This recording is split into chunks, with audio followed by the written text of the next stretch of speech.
C'est presque le même scénario chaque année. À l'approche des congés de fin d'année, des élèves, heureusement pas tous, créent des mouvements d'humeur en vue d'aller en congé un peu plus tôt que prévu, un peu plus tôt que la date officielle arrêtée par l'autorité publique. C'est le phénomène des congés anticipés ou précipités qui a pris des proportions inquiétantes avec des violences inouïes. 3 morts l'année dernière. Cette année, un élève a été interpellé avec une arme à feu en sa possession dans un groupe scolaire à Dabou. La réaction du gouvernement ne s'est pas fait attendre. Il exhorte les parents d'élèves à s'impliquer davantage dans la sensibilisation en vue de faire respecter le calendrier scolaire pour le bénéfice de leurs enfants. Il prévoit aussi des sanctions administratives allant de l'exclusion temporaire à l'exclusion définitive des mises en cause.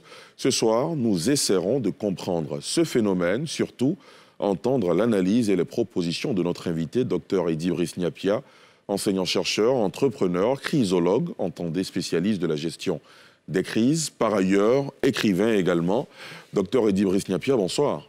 Bonsoir. Merci d'avoir accepté notre invitation. C'est moi qui vous remercie. Avant d'ouvrir cet entretien, nous allons suivre votre portrait.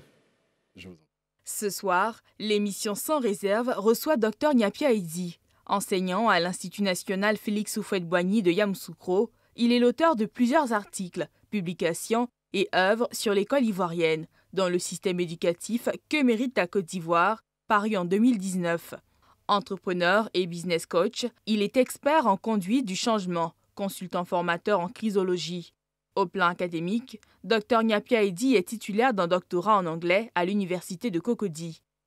Il est aussi détenteur d'un master en crisologie obtenu à Network University aux Pays-Bas et d'un autre master en management stratégique.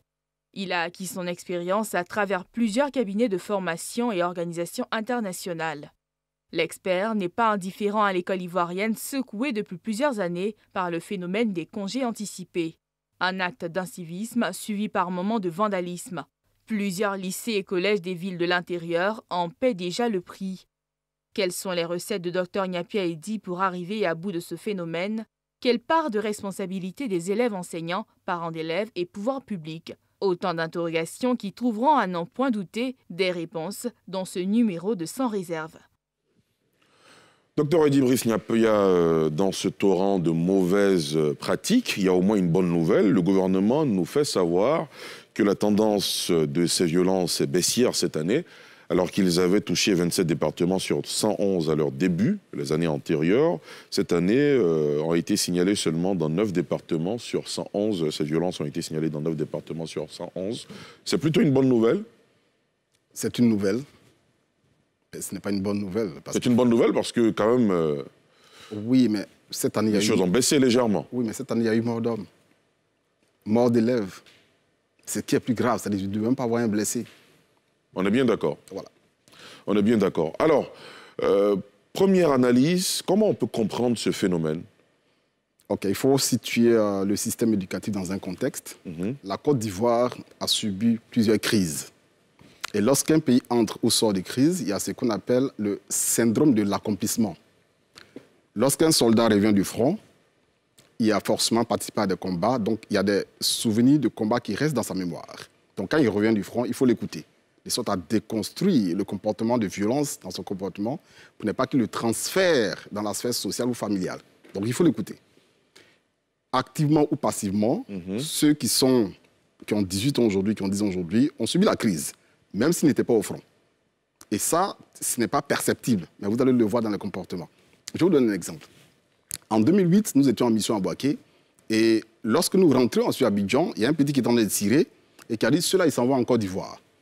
Nous étions à Bouaké. Il s'en va en Côte d'Ivoire. Donc je lui pose la question, vous n'êtes pas en Côte d'Ivoire? Il dit, non, vous allez en Côte d'Ivoire. Il avait 6 ans. Donc, dans la conscience, les conflits sont intégrés dans la conscience. Donc c'est vrai qu'on voit que la société respire la paix, mais nous allons toujours transpirer les conflits parce qu'il y a une guérison qui doit s'opérer dans la tête de chaque Ivoirien, mais bien plus des enfants qui ont subi ces violences. Docteur, rien ne prouve que les enfants qui s'adonnent à ces violences sont forcément nés en période de crise ou forcément nés même à Abidjan ou en Côte d'Ivoire. Vous êtes un pur produit du système ivoirien, moi également. Oui. Est-ce que notre attitude à l'école studieuse ou attitude de délinquant a été déterminée par justement les crises que le pays a connues. Les crises, le pays en connaît depuis 1990. Nous sommes d'accord, mais nous allons d'une manière aggravante. Parce que, et j'insiste toujours là-dessus, l'éducation, c'est un système. On est bien d'accord. Et dans un système, il y a ce qu'on appelle le ratio d'encadrement. L'UNESCO tolère en effectif pléthorique, et j'insiste toujours là-dessus, c'est 45 élèves en effectif pléthorique. Lorsque vous mettez 100 élèves dans une salle de classe, les 55 autres sont dans la classe, ils sont scolarisés. J'ai bien envie de vous poser une question. Mais ils n'ont pas accès à l'éducation. J'ai bien envie de vous poser une question, docteur Edith Bleuss-Knapia. Quand vous étiez à l'école primaire, oui. Le plus grand nombre d'élèves dans votre classe était à combien? Nous étions à 22. À 22. Alors, moi, j'ai connu des classes où on était près de 50. Tout à fait. On s'est tous battus pour avoir une place dans la société. Tout à fait. Est-ce que, fondamentalement, je veux dire, ce sont des problèmes qu'on ne peut pas régler du jour au lendemain? À votre temps, il n'y avait pas Internet. Enfin, oui, on peut s'accorder là-dessus. Aujourd'hui, c'est un réseau qui est organisé depuis le 1er décembre. Je suis dans des groupes d'élèves, incognito, où c'est déjà réglé. On part le 6 et on revient le 10 janvier. Est-ce que ces élèves-là, justement, veulent partir le 6 pour revenir le 10 en raison du nombre pléthorique d'élèves dans une classe? Est-ce que ce n'est pas une fuite en avant? Non, c'est peut-être qu'on peut ne pas le considérer, mais c'est un fait. C'est un fait. Il y a le ratio d'encadrement qui n'est pas respecté. Et tant que nous ne traitons pas ce problème à la base, on va traiter les effets. Moi, je veux bien qu'on traite ce problème à la base. Mais même si les élèves sont 10 dans une classe, que vous avez des brebis galeuses qui veulent aller en congé précipitamment, elles susciteront des incidents pour aller en congé. On pourra mieux les localiser. On pourra mieux les localiser. Et regardez un peu les zones où il y a ces crises-là. Autour de ces écoles, vous allez avoir des fumoirs. Je sais de quoi je parle. Vous allez avoir des fumoirs. Donc, c'est des élèves. Pourquoi est-ce qu'ils prennent des stupéfiants pour changer de monde au lieu d'étudier pour changer le monde? Est-ce que l'école fait toujours rêver? Pourquoi répondre à cette question, dites-nous? Justement parce que l'école ne fait plus rêver. L'école ne fait plus rêver. L'école ne fait plus rêver. C'est ce que les élèves vous disent? Oui, on échange avec eux. On échange avec eux. C'est-à-dire que c'est bien qu'on peut interroger tout le monde. Bien sûr. Interrogeons les élèves pour voir qu'est-ce qu'ils en pensent. Ils sont sous l'effet des stupéfiants. L'école ne fait plus rêver. Ils n'ont... L'arrêt de notes, par exemple, c'est le 6 ou le 7. Et les congés... Le 17 décembre. Donc, ils se disent, par exemple... Je vais vous donner un cas précis. Oui, bien sûr. Je paye 1000 francs par jour pour aller à l'école. Mais si je vais en congé le plus tôt possible, je vais économiser mon argent pour aller fêter. Donc, mettons, on va peut-être arriver aux solutions. Bien sûr. Mettons les notes le plus tard possible. C'est une proposition que vous faites. C'est une proposition. Donc, la drogue. Alors, si on met les notes le plus tard possible aussi, ça veut dire que les professeurs principaux aussi, n'auront pas le temps de calculer les moyennes et tout ça. Si. À moins de se réorganiser fondamentalement. J'ai été confronté au congé anticipé. Frontalement, c'était à Yamoussoukro en 2017. Et avec madame le proviseur du lycée mixte 2 que je salue, nous avons décidé de mener des activités récréatives, sportives sur les 2 dernières semaines. Tous les élèves étaient là et personne ne voulait partir à la maison. Et ça, c'était le 17, un vendredi 17. Donc, si on arrive à créer des activités qui vont leur permettre, n'est-ce pas, d'être à l'école, d'apprendre en jouant à travers des conférences, etc., je pense que ça peut être une opportunité pour les médecins à l'école. D'accord. Alors, avant d'aller un peu plus loin dans cet entretien, je vous propose de voir justement ce sujet tourné par la rédaction de NCI. Vous parliez tout à l'heure des responsabilités des acteurs, d'écouter les élèves. Dans ce sujet, les élèves, les parents d'élèves et le corps enseignant se prononcent. Un sujet de Jean-Michel Quadio. Cette année encore, les lycées et collèges ivoiriens n'ont pas pu échapper au phénomène des congés anticipés.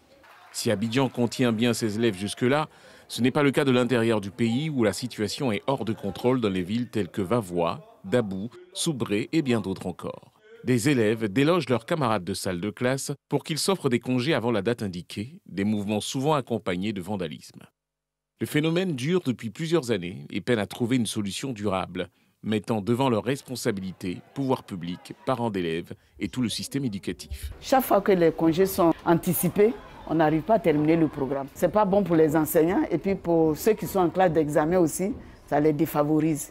Qu'ils fassent un effort pour suivre les dates de congé qu'on leur donne. Moi, je me dis que c'est la paresse. Il faut dire qu'il y a des parents qui démissionnent, qui n'arrivent pas à parler à leurs enfants. Les congés anticipés sont des phénomènes à combattre. Parce que pour une école ivoirienne qui doit être très forte, il faut que les élèves respectent les dates de congés et que les congés anticipés sont l'œuvre, vraiment, il peut dire des délinquants en griffe. C'est des gens qui ont été renvoyés de l'école et qui veulent nuire à l'avenir de leurs camarades.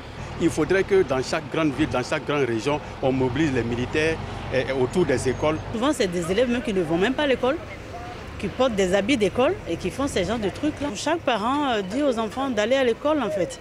Ce n'est pas la peine d'adopter les vacances anticipées. C'est à croire que les enfants ne veulent plus aller à l'école. Ils ne veulent plus aller à l'école.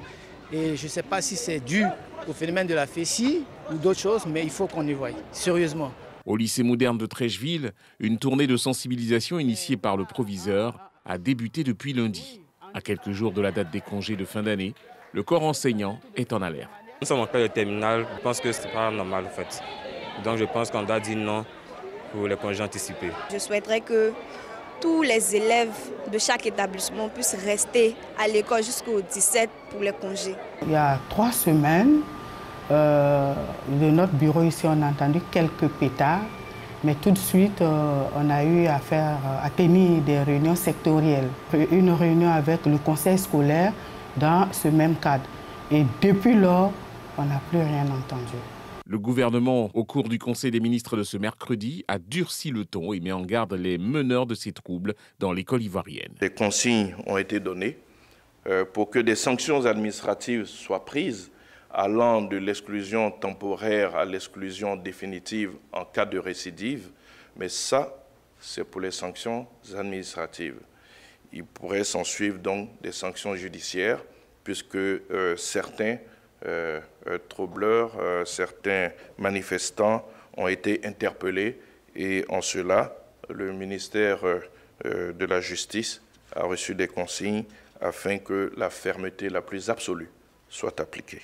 Cette situation perturbe le programme scolaire et impacte les résultats de fin d'année.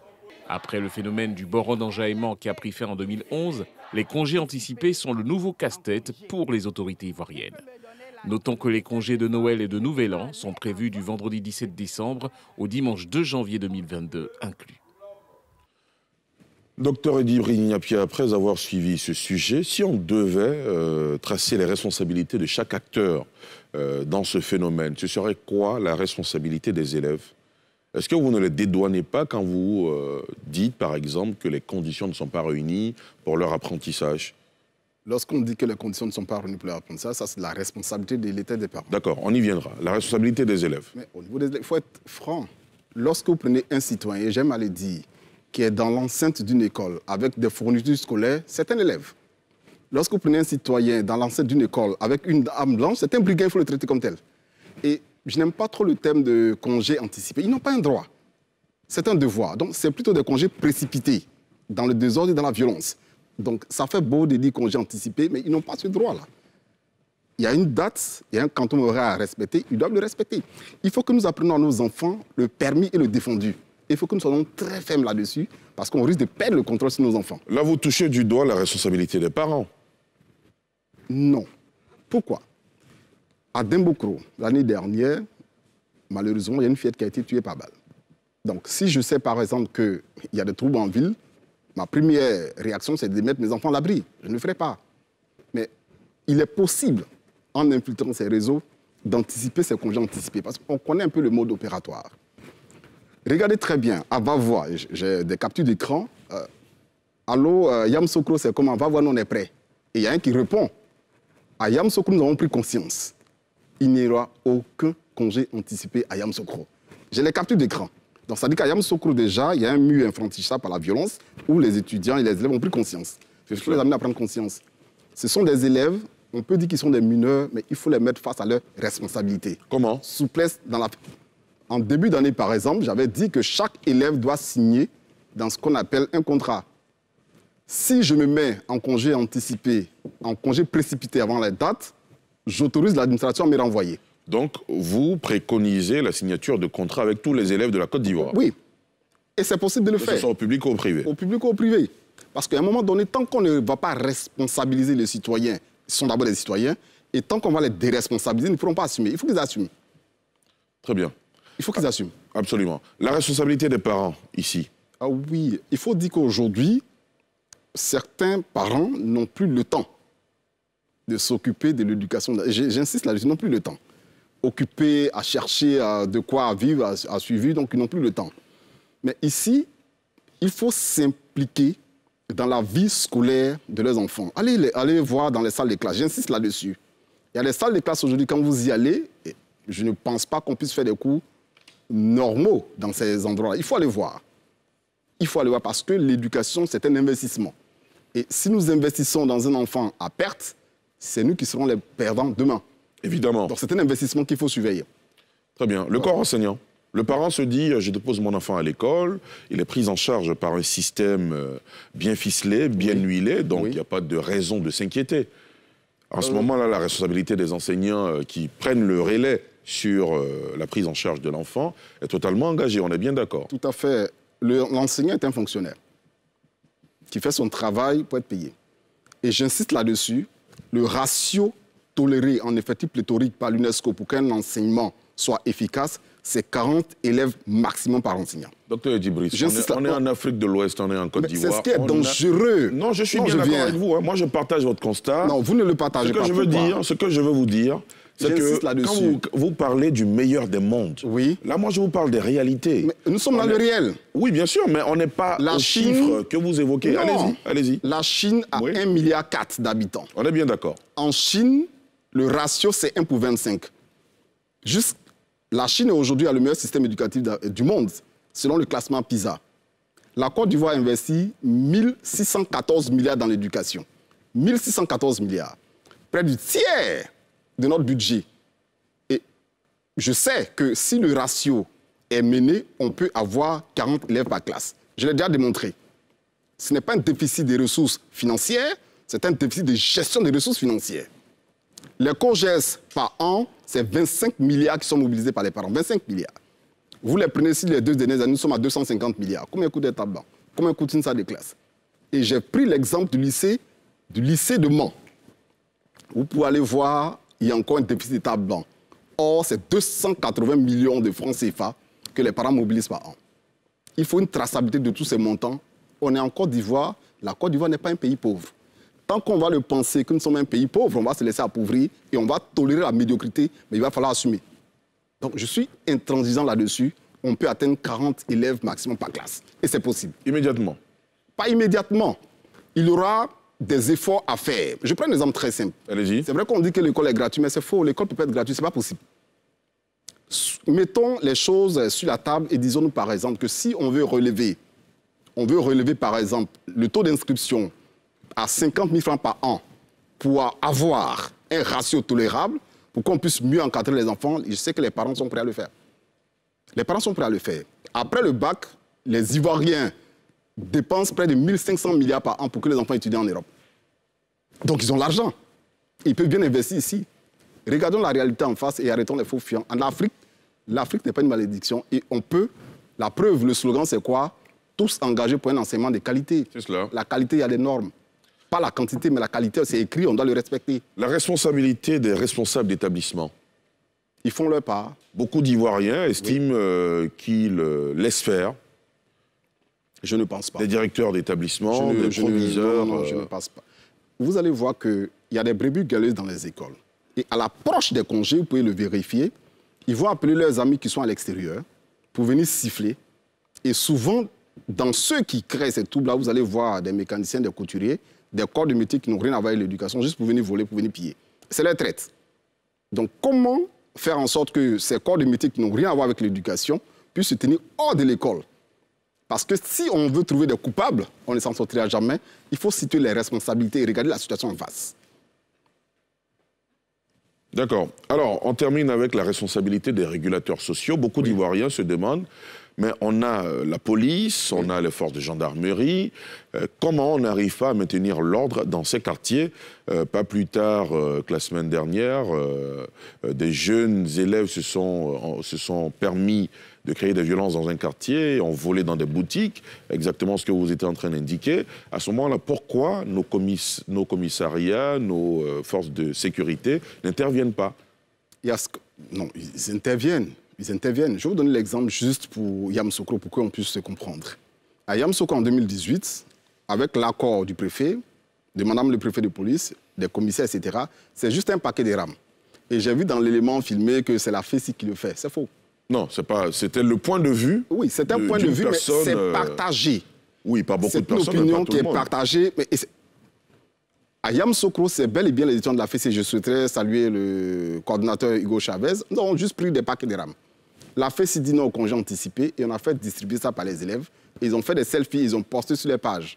Du coup, par effet domino multiplicateur d'effets positifs, tous les élèves se sont laissés entraîner. Juste un paquet de rames donné par madame le commissaire du premier. Un paquet de rames. Donc, la police n'a pas eu à intervenir. Donc, il faut créer ce contact entre la police et l'école le plus tôt possible par ce qu'on appelle les mentorats de discipline. Un policier, un gendarme, un agent des sapeurs-pompiers viendrait, par exemple, chaque mercredi pour expliquer aux élèves son parcours et s'il veut devenir militaire, voici comment ça se fait. Donc, du coup, on va créer un contact de mentorat, de sorte que même quand il y a des troubles et que vous le voyez en civil, le respect s'installe. Et c'est ce qu'on a fait à Yamoussoukro. Vous pouvez aller voir Yamoussoukro, je ne pense pas qu'il y ait... À travers l'opération Odyssée de l'espoir scolaire. Odyssée de l'espoir scolaire. Nous avons pris 6 mois à le mettre en place et ça a fonctionné. À la veille des congés, vous savez, la police fait juste une patrouille. Donc, ils ont l'impression, parce que c'est un dispositif qu'ils font, lorsque les policiers sont postés devant chaque établissement, ça fait un dispositif statique et on peut le contourner. Or, lorsque c'est juste une patrouille qui sillonne dans la ville, on ne saura pas où les trouver et ça calme les ardeurs des élèves. Voici un peu ce que nous avons fait. Très bien. Alors, le gouvernement, lui, a pris ses responsabilités. Il a annoncé des sanctions administratives. Vous pensez que ces sanctions, jusqu'à des sanctions administratives qui peuvent mener jusqu'à ce que l'enfant soit radié de l'école, vous pensez que ce sont des mesures qui sont de nature à freiner ce phénomène? C'est une partie. Parce que dans la socialisation de l'individu, il y a le permis, il y a le défendu. Et il faut que la ligne rouge soit très claire. Il faut que certains servent d'exemple à ne pas suivre. Parce que si on laisse faire, ce sont des enfants, ça risque de devenir autre chose. Aujourd'hui, peut-être qu'ils sont des microbes, mais ils risquent de devenir des dragons demain. Donc, il faut une souplesse dans la fermeté. On ne peut pas éduquer un individu en jouant avec la discipline. Sans un minimum de discipline, la compétence n'est rien. Aucune entreprise sérieuse ne va embaucher quelqu'un qui s'est mis en congé anticipé. Donc, s'il veut quitter l'école, voilà la retraite, ils peuvent continuer. Mais il faut que nous soyons fermes, très fermes avec eux. Et sans état d'âme. On ne joue pas la discipline. Votre fermeté est-elle traduite par la radiation de l'école? Il va signer un engagement. On pourra le mettre dans un camp de redressement. Et lorsqu'il va aller passer 2 semaines dans un camp de redressement... Pour faire des travaux forcés, notamment? Oui, les travaux d'intérêt général. On peut reprendre le contrôle sur ces enfants. Ils ne sont pas désespérés. C'est parce qu'on les laisse faire. Mais dès que nous allons appliquer des sanctions très fermes, ils vont revenir. Mais justement, nous ne pouvons pas laisser nos enfants... Vous me rejoignez. Quand vous dites on les laisse faire, c'est exactement le point de vue que je partageais, mais vous sembliez les dédouaner. Pas les dédouaner. C'est un phénomène. Il y a des bandits et il y a des non-bandits. Mais le bandit, on ne le laisse pas faire. On le poursuit. Aussi simple que cela soit. Donc, un élève qui est brigand est un brigand. Un brigand qui est un élève est un brigand.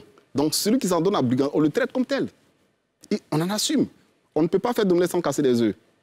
Il faut que dans les têtes, ce soit très clair. Il y a une ligne rouge à ne pas franchir. On ne joue pas avec l'éducation. Bien sûr. L'éducation va avec les droits et les devoirs.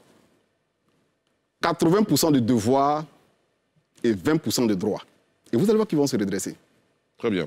Alors, justement, je souhaite qu'on aille un peu plus en profondeur sur la question de l'opération Odyssée de l'espoir scolaire que vous avez mise en place à travers votre fondation, la fondation Noé. Un citoyen avec des fournitures scolaires à l'école est un élève. Je reprends cette phrase que vous aimez évoquer. Un citoyen avec une arme à feu dans une école est un brigand. Comment vous avez réussi Noé, pratiquement? Ça pourrait être un exemple qui puisse aider tout à fait. À éviter ce phénomène sur l'ensemble du territoire ivoirien. En 2017, j'avais une cohorte d'élèves et j'ai été surpris de voir que les élèves étaient dans la rue. Ils disent qu'ils vont en congé. Donc, je n'ai pas compris. Donc, avec l'accord du préfet, l'accord du DREN et l'accord du proviseur, nous avons tenu une réunion. Et on a pris les meneurs. On dit souvent que c'est la FESI qui le fait. Donc, je les ai pris nuitamment. Voici ce que nous allons faire. Dans chaque école, vous avez certainement un représentant. Nous allons passer un message clair. La FESI dit non au congé anticipé. Donc, personne ne pourra se cacher derrière la FESI pour aller en congé anticipé. Donc, et si tout le monde reprend l'information, je pense qu'ils vont être plus conscients. Donc, voici un peu ce que nous avons fait. Madame le commissaire, c'est elle qui a donné un paquet de rames pour que les enfants puissent faire leur campagne. C'est tout ce qu'ils ont demandé, un paquet de rames. Et ils se sont même servis de la photocopieuse du commissariat. Mais c'était vraiment une atmosphère bon enfant. Et d'école en école, nous avons sillonné. C'est ces photos que vous avez vues. Restez à l'école, aucune entreprise ne voudra embaucher quelqu'un qui s'est mis en congé. Aucune entreprise ne voudra embaucher quelqu'un qui se met en congé. Le marché de l'emploi devient rare.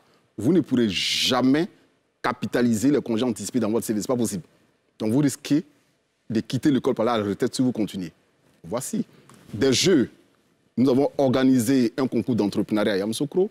Nous avons organisé un club de paix à partir du lycée Mix 2. Et je pense que ça s'est bien passé. Donc aujourd'hui, dans la conscience des enfants, et c'est cela qui lègue aux autres, Yamoussoukro, 0 congé anticipé. Même ceux de Toumaudi, je vais vous donner la capture d'écran, les élèves de Toumaudi, où ils sont là en congé anticipé, ils ont dit que ceux de Yamoussoukro étaient des vendus. Pourquoi? Parce qu'ils ne sont pas en congé anticipé. Alors qu'ils sont conscients, mais attention, s'ils arrivent à prendre conscience, le contrôle sur l'esprit, que l'excellence à l'école va avec la discipline, et vous allez voir que c'est ce qu'ils vont transmettre, c'est cette discipline qu'ils vont transmettre. Docteur Eddy Brice Niapia, il y a une autre conséquence dont on n'a pas beaucoup parlé ce soir. C'est le fait que ce phénomène perturbe au maximum le quantum horaire et qui évidemment agit sur la qualité de l'enseignement. Tout à fait. Oh oui, c'est un fait parce que vous n'êtes pas des robots. Vous ne pouvez pas assimiler en 2 mois ce que vous avez perdu en 1 mois. Ce n'est pas possible. C'est pas possible. Donc il faut expliquer aux gens que lorsqu'on va à l'école, c'est pour développer des aptitudes, c'est pour développer des compétences. Et ce sont ces compétences qui vont vous permettre d'être productif sur le marché de l'emploi. Lorsque vous mettez en congé anticipé, c'est vrai, vous vous reposez, mais vous risquez de vous reposer jusqu'à la retraite. Jusqu'à la retraite. Il faut mettre les enfants face à leurs responsabilités. Ah oui. Est-ce qu'il ne faut pas renforcer justement les cours? À l'époque, c'était ECM, éducation civique et morale. Aujourd'hui, c'est EDHC. Est-ce qu'il ne faut pas renforcer justement cette dimension civique dans les cours qu'on donne à l'école? C'est vrai. Aujourd'hui, vous allez voir que les enfants, lorsqu'ils se mettent en congé, c'est pour aller faire des petits boulots. Donc, en d'autres termes... Pas tous, hein, docteur. Je sais de quoi je parle. Oui, je ne dis pas le contraire. Je sais aussi de quoi je parle. Aujourd'hui, dans le programme... Il y en a qui veulent juste aller dans le laxisme, se reposer, jouer... C'est possible. Bon, voilà. Je vais vous expliquer. Allez-y. Dans le planning, j'ai vu des plages d'entrepreneuriat. Dans chaque ville, il y a au moins quelqu'un qui a réussi dans ce domaine. Il faut créer des concours très tôt, dès le début de l'année, des concours d'entrepreneuriat, où ils se mettent ensemble et ils réfléchissent sur une idée d'entreprise. Comment monter une idée, comment structurer un business, comment rechercher les financements et les mettre en compétition. Et la compétition va durer les 2 dernières semaines de congés. Et on va les récompenser le 17 devant tout le monde. Ils vont rester à l'école. Ils vont rester à l'école. Aussi simple. Il faut que nous soyons créatifs et imaginatifs. Si on reste dans la méthode d'enseignement du passé, on risque de former ces enfants pour le passé. Et ce n'est pas malheureusement tout le monde qui pourra suivre l'évolution. Soyons créatifs, soyons inventifs. Alors, il y a un de nos internautes qui participe à cette émission qui dit lorsqu'on interdit la chicotte à l'école, lorsqu'on permet à l'élève de manquer de respect aux éducateurs, etc., on ne doit pas être surpris de ce genre de situation. Commentaire? Ah oui, il y a le constat. Son rôle, c'est de s'inquiéter. Notre rôle, c'est de proposer des solutions. C'est de proposer des solutions. Ce qu'il dit est pertinent. Oui, mais ça ne résout pas le problème. Or, ici, nous devons sortir de la logique de description pour prescrire. Tout le monde peut décrire, mais rares sont ceux qui pourront prescrire. Nous sommes dans la prescription. Il faut renforcer l'autorité des maîtres avec un code d'honneur, un code de discipline. C'est très important. Instaurer dans chaque ville de Côte d'Ivoire un mentorat de discipline, comme je l'ai dit.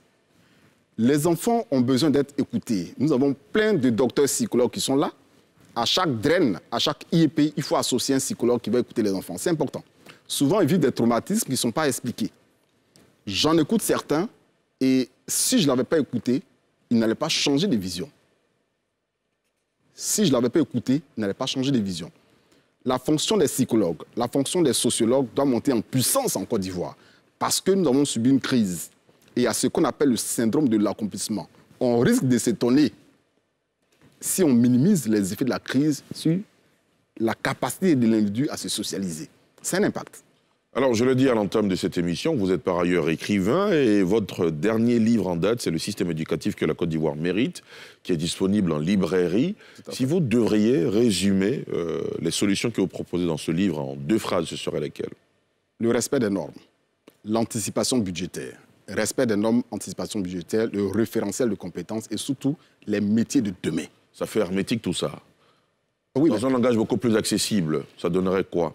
Ceux qui sont spécialistes d'éducation, moi je ne suis, j'ai vu non, je ne suis pas spécialiste d'éducation, je m'intéresse à l'éducation. Aujourd'hui, si nous n'arrivons pas à former des diplômés qui sont économiquement actifs, l'école ne fera pas rêver. Nous avons près de 1200 et quelques docteurs qui sont au chômage. Notre système éducatif, et je vais insister là-dessus, actuel, ne pourra pas répondre aux ambitions de développement de la Côte d'Ivoire. Pourquoi? Parce que c'est un système de type description des problèmes. Or, il faut un système éducatif qui est basé sur la résolution des problèmes. Derrière chaque problème, il y a au moins une opportunité de créer une entreprise, de se faire de l'argent.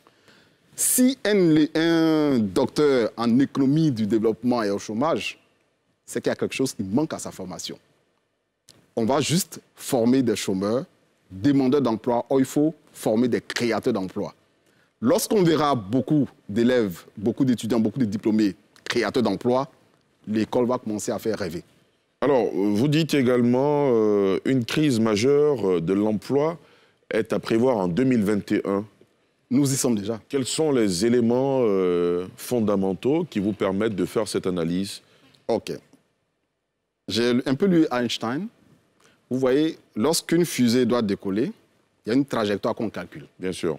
Donc, il y a le nombre de diplômés qui sortent de l'école et il y a le nombre d'emplois qui sont créés.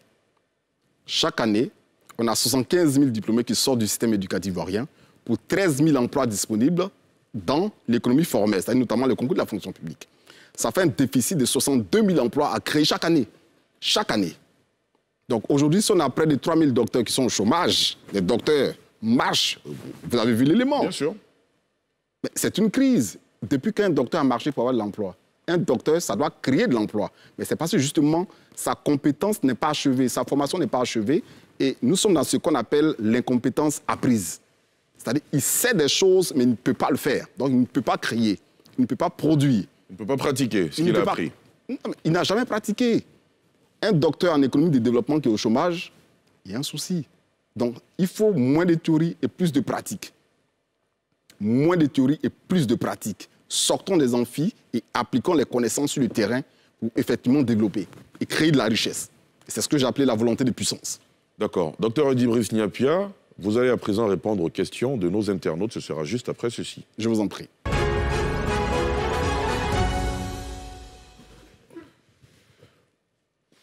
Alors, la première question est de Karagbe qui dit les élèves ne craignent rien et personne. Le retour de la chicotte est-elle une solution pour les mettre dans les rangs? Que répondez-vous?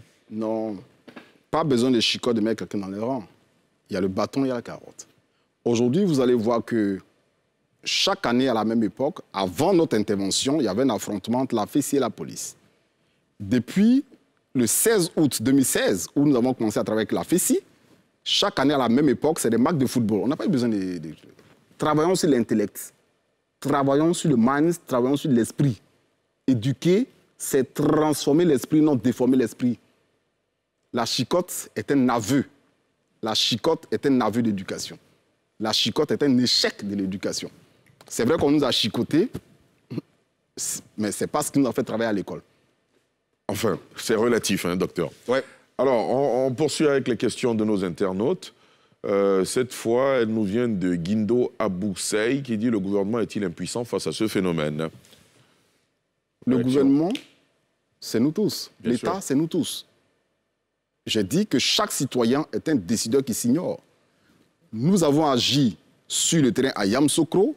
Yamoussoukro, c'est près de 3 000 élèves pourquoi une décision d'un citoyen arrive à calmer, on peut rester là comme des spectateurs.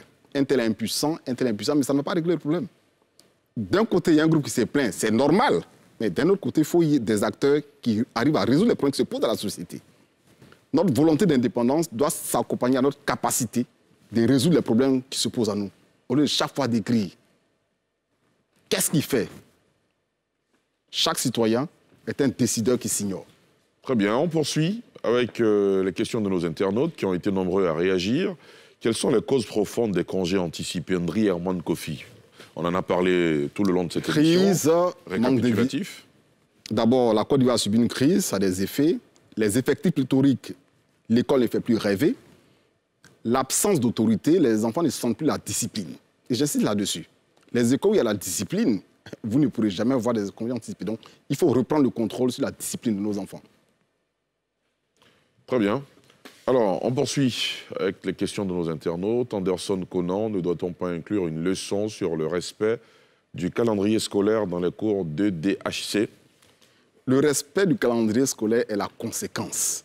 Ce n'est pas un cours, c'est la conséquence. Pourquoi est-ce que dans d'autres écoles où ce programme n'existe pas, le calendrier est respecté? La discipline. C'est la discipline. Par contre, on peut enseigner la discipline. En Chine, et j'aime bien ça, dans le système éducatif chinois, bien qu'il soit 1,4 milliard, il y a le karaté, il y a le kung-fu, qui apprend l'individu à se maîtriser. La maîtrise de soi, parce que sans un minimum de compétence, de discipline, la compétence n'est rien. Essayons de vulgariser les arts martiaux en masse dans nos écoles. Essayons. Et je sais que dans chaque ville, il y a au moins un pratiquant. Ça va créer de la discipline. Le trop plein d'énergie qu'on a, on va l'évacuer, on va pouvoir le canaliser. C'est ce qui fait la force. C'est ce qui fait la force du système éducatif chinois. La discipline, la pratique des arts martiaux qui permet de transformer la violence en force. La force, la violence maîtrisée devient une force et on gagne en puissance. Arrivons à innover un peu. Innovons. Essayons. D'accord. La toute dernière question nous vient cette fois-ci de Serge Blawa qui dit « Le syndicalisme à l'école n'est-il pas un facteur aggravant ?» Non. J'ai dit que si nous avons réussi l'opération Odyssée de l'espoir à Yamoussoukro, c'est bel et bien grâce aux étudiants ou aux élèves de la FESI.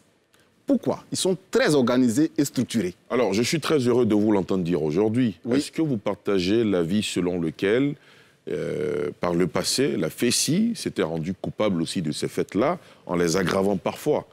On est d'accord que les choses ont changé aujourd'hui, mais est-ce qu'on peut le reconnaître au moins? Je peux dire que c'est vrai que le vent de la démocratie qui a soufflé sur la Côte d'Ivoire s'est transformé en violence très inouïe dans nos universités. C'est cela, en milieu étudiant. Surtout où les élèves et les étudiants ont confondu un peu le droit et le devoir et se sont mis dans la logique de victimisation.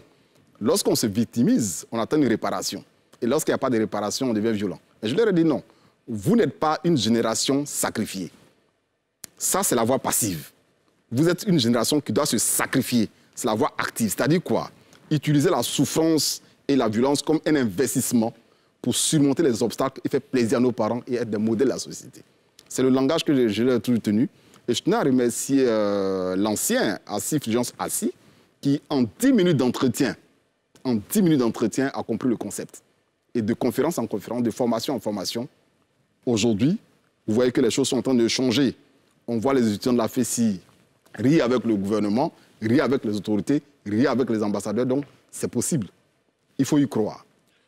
Merci infiniment, Dr Eddy Brice Niapia. Je vous en prie. Merci d'être passé sur le plateau de Sans Réserve. Je vous en prie. Merci à vous, chers internautes, chers téléspectateurs, de nous avoir suivis. Ce soir, on s'intéressait, vous l'aurez compris, aux questions des congés anticipés. Dr Brice Niapia préfère le concept de la notion de précipité. En tout cas, nous devons tous nous y mettre pour que ce phénomène puisse prendre fin définitivement dans notre pays. Merci de nous avoir suivis. Rendez-vous jeudi prochain pour un autre numéro de Sans Réserve.